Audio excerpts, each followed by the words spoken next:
Ils sont nombreux des jeunes du pays à se ruer vers l'exploitation artisanale de l'or. Sur le terrain, les difficultés sont perspectives. Justement, le nouveau bureau des jeunes orpailleurs de Guinée se propose de changer la donne. Depuis la création de l'UNAJOC, ça fait à peu près quelque chose de 4 mois. Et la première action que nous avons entreprise dès que nous avons mis en place le bureau de l'UNAJOC, c'est d'abord essayer d'identifier les orpailleurs en Guinée. Donc on a essayé de faire un mini recensement que nous avons d'abord commencé sur le terrain. On a envoyé, n'est-ce pas, les fiches à l'intérieur du pays qui ont permis en tout cas qui nous ont permis, nous, à notre niveau, de savoir quel est le nombre d'orpailleurs à Kankan, Mandiana, mais c'était uniquement pour les préfectures. Il vous souviendra que les orpailleurs ont beaucoup été victimes de braquages en cours de route.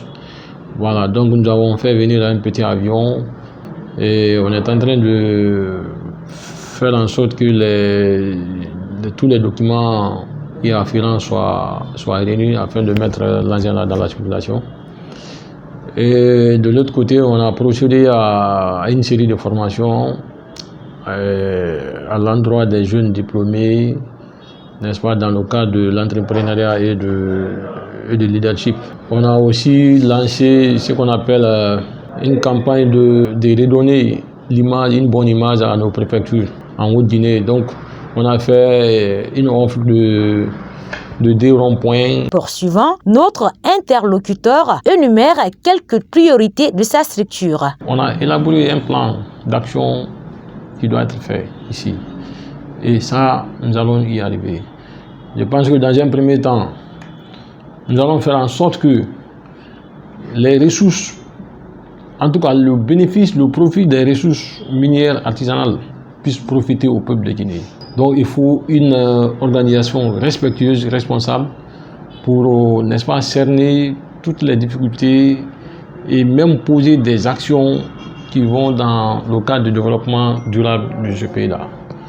Dans les préfectures là où on pratique l'or, vous allez voir que l'environnement est complètement dévasté. La terre est complètement détruite. Donc il y a les trous partout.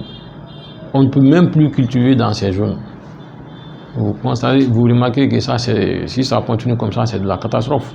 Par ailleurs, le président de cette union fustige la gestion du bureau de l'Union nationale des orpailleurs de Guinée, l'UNOG. Mais vous savez, c'est quand on a vu qu'il y a l'inertie dans les actions que mène l'UNOG, parce que nous, on est tous de l'UNOG.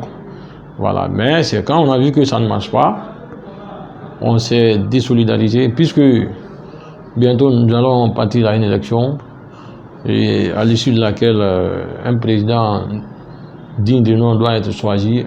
Naturellement, l'UNAJOC, c'est un mouvement de fait qui est là pour, n'est-ce pas, essayer de corriger tant bien que mal les irrégularités que nous avons dénoncées tantôt dans le cadre de l'orpaillage. Selon nos informations, il y a plus de 200 000 orpailleurs en Guinée pour une production artisanale de près de 20 tonnes d'or par an.